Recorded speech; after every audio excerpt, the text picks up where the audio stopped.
È emerso già, come si parlava prima, questa bella parola, la sinergia tra pubblico e privato, che sembra essere una delle armi in mano all'amministrazione comunale per realizzare delle idee che altrimenti non sarebbero realizzabili. Io penso che gli imprenditori sono anche disponibili ad accettare, però ci vogliono delle idee e soprattutto ricordarsi che in una sinergia i vantaggi devono essere a tutti i partecipanti a questa sinergia. Non si può lanciare una proposta, una richiesta e poi magari non compensare con altre cose, quindi andiamo proprio nella cosa pratica. Allora io chiedo ai 4 candidati se ci sono le idee, senza andare molto in alto, diciamo, vogliamo basso, restiamo nel nostro territorio, che è la cosa anche che la nostra associazione cerca di essere abbastanza attenta. Ci sono delle idee, proprio degli esempi così da fare terra a terra, un po' per stimolare la fantasia e anche magari qualche progetto da lanciare per capire dove può stare questa sinergia tra pubblico e privato? Grazie. Ok, allora di fatto quindi sburocratizzazione e quindi velocizzare un po' i tempi burocratici, anzi dimezzarli possibilmente in modo da aiutare, agevolare le imprese, e dall'altra si era parlato, in realtà si era sfiorato questo argomento già all'inizio di questa serata, quindi questa sinergia, questa collaborazione con le associazioni di categoria e con le imprese, in modo da arrivare subito a qualcosa di concreto. Tocca a Capiotto questa volta a iniziare. Sì, allora sul discorso della semplificazione noi la crediamo possibile solo, come dicevo prima, nel momento in cui si riescono ad associare i servizi come il SUAP o il SEAP, che parlavo prima, che è lo sportello economico di attività produttive. Ecco, lo dico non perché me lo sono inventato, perché c'è stata anche un'indagine che è stata esplorativa da parte dell'Università degli Studi di Padova, dove nell'arco, che ha fatto proprio un'indagine all'interno dei 4 comuni dell'area della città del Piave più Meolo, e su questa indagine è emerso praticamente, rispetto ad altre realtà della zona di Padova, che la forma associata conviene perché uno delle cose che metteva in evidenza questa indagine era appunto che il costo dello singolo sportello rapportato alle imprese del Sandonatese sugli uffici preposti era 3 volte tanto quello di un'impresa di Padova. Quindi le imprese di San Donà pagano in proporzione gli uffici, attività produttive e sportello unico per l'edilizia 3 volte tanto quello che la pagano un'impresa di Padova che ha associato i servizi. Quindi questa secondo noi è la prima strada per dare semplificazione a quello che è una semplificazione amministrativa e un aiuto alle imprese. Per quanto riguarda il discorso della sinergia tra pubblico e privato, su questo se si parla di interventi di questa natura qua, io credo che devono essere spinti, nel senso aiutati le imprese che intendono fare questo. Come? Secondo noi può essere innanzitutto una riduzione del costo di costruzione su gli interventi che vengono proposti, che ci sia un intervento di questa natura qua che sia meritevole che porti dei benefici di sviluppo anche in questo periodo di crisi, quindi una riduzione del costo di costruzione, oppure una esenzione può essere dell'IMU per un determinato periodo, magari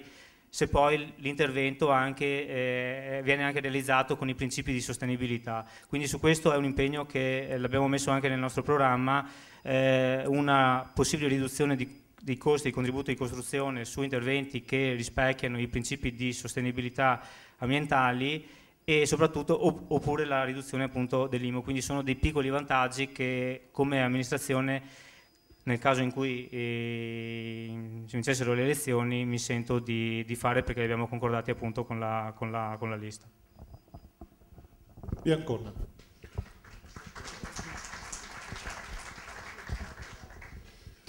Noi proponiamo un portale internet dove tutti possono interagire e successivamente organizzeremo mensilmente delle riunioni con le associazioni principali, con i cittadini, in modo da trovare le opportune soluzioni e i metodi di investimento più opportuni. Questa è la nostra proposta. Sì, fra le domande che si sono state poste ho visto che c'è anche la richiesta di un tavolo permanente con gli imprenditori. Questa domanda già ci dà ovviamente una parte di risposta, nel senso che il tavolo permanente, che è una cosa auspicata per quanto riguarda l'amministrazione, vuol dire avere poi quel braccio operativo anche dal punto di vista dell'azione e dalle responsabilità amministrativa che uno coglie, e quindi avere una sorta di ammortizzatore sociale, nel senso che si fanno le cose assieme, si delibera assieme, si porta avanti un programma assieme. Evidentemente abbiamo anche la possibilità poi di concordarlo e di avere anche le ricadute, appunto magari anche negative, invece concordate e quindi seguite sicuramente con voi, ma soprattutto nell'azione amministrativa rispetto a queste semplificazioni da sempre chieste da parte di chi fa impresa, da chi che fa attività autonoma. Si scontra molto spesso però con poi un legislatore che invece di semplificare complica le cose, per cui poi diventa interpretabile, diventa difficile poi questa questione, e a livello burocratico anche locale poi vuol dire portare via un sacco di tempo. Voi lo sapete meglio di me, i dati che sono emersi da convegni, da studi anche regionali, quante giornate di lavoro perde un imprenditore nell'espletare le pratiche amministrative e quanto costano queste pratiche amministrative. Vuol dire comunque minor risorsa umana sulla produttività, quindi sul fatturato aziendale, vuol dire un danno economico non indifferente. Quindi il fatto di avere un tavolo permanente, di avere una sinergia, come si diceva prima, questa parola tanto bella che però poi bisogna portarla sempre nel concreto, altrimenti rimane solo una parolona, è da portare avanti sicuramente assieme all'assessorato alle attività produttive. L'assessorato alle attività produttive non deve avere la commissione che vigila o verifica le delibere che vanno in consiglio comunale rispetto alle attività produttive, deve avere anche un tavolo a fianco, appunto un tavolo permanente assieme alle attività produttive, che sia quasi il suo angelo custode, quindi che si possa verificare insieme l'azione che si deve portare avanti, in modo tale che l'assessorato abbia comunque anche quella realtà, diciamo, speculativa, di specchio, diciamo, con gli imprenditori locali, e trovi quelle giuste risposte da dare. Una di quelle risposte può essere data sicuramente anche dal fatto, e l'abbiamo sempre chiesto in amministrazione comunale, di lavorare attraverso le gare, laddove si può lavorare con percentuali o con cifre modeste, attraverso una trattativa privata che possa coinvolgere prevalentemente, appunto, sotto soglia le aziende del nostro territorio. Molte volte si hanno cifre ingenti, non vengono comunque divise, arriva il mondo, partecipa il mondo ormai, perché internet ormai viene invaso da gare, appunto, e da appalti pubblici, dove arrivano aziende affamate giustamente di lavoro, però dobbiamo trovare anche qua, assieme ai nostri imprenditori, il metodo giusto per spezzettare, per far sì che le gare e gli appalti possano essere trattati con una trattativa privata, ossia con l'investimento solo delle aziende del territorio, così potremo dare una risposta anche a questa azienda stessa e all'occupazione di Musile di Piave attraverso le nostre aziende. Che si può prendere i suoi minuti che avanzano, però. No.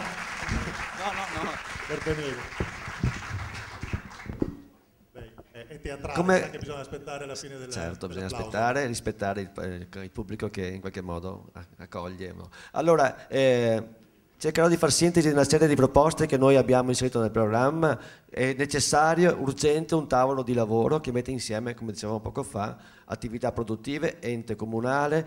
organizzazioni ed altro, affinché vi sia la comunicazione delle informazioni e la ricerca delle eventuali soluzioni. Si possono semplificare le procedure, si possono accelerare i tempi con una presenza fissa. Nel nostro programma poi c'è l'attivazione di un gruppo di esperti. Li abbiamo cercati, si offrono come volontari, perché il volontariato qui a Musile è presente, funziona, ci dà una mano, è proprio il valore di questo comune. E nel volontariato, oltre al sociale, c'è il volontariato al civile, cioè ci sono un gruppo di persone, di avvocati, di architetti, di commercialisti e di tecnici anche di impresa, che possono fornire, mettere a disposizione il loro tempo, e daremo loro lo spazio per ascoltare, per fornire indicazioni, per aiutare i cittadini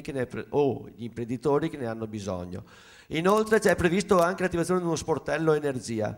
Noi abbiamo aderito come comune alla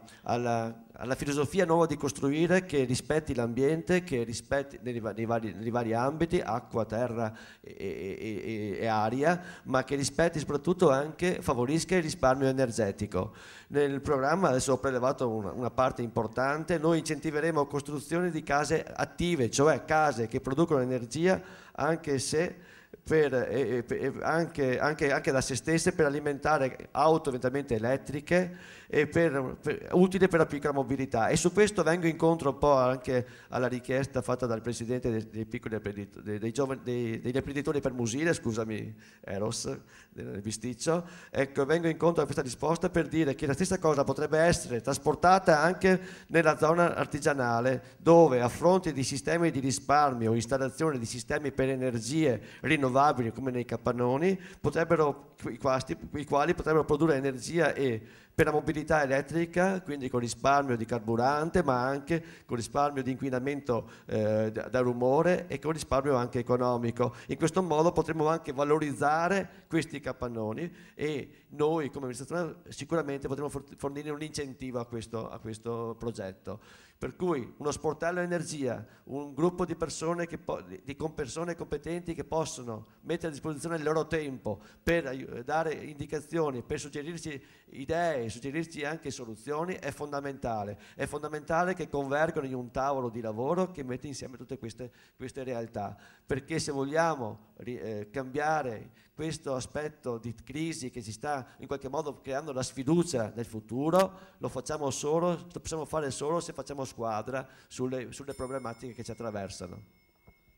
Grazie.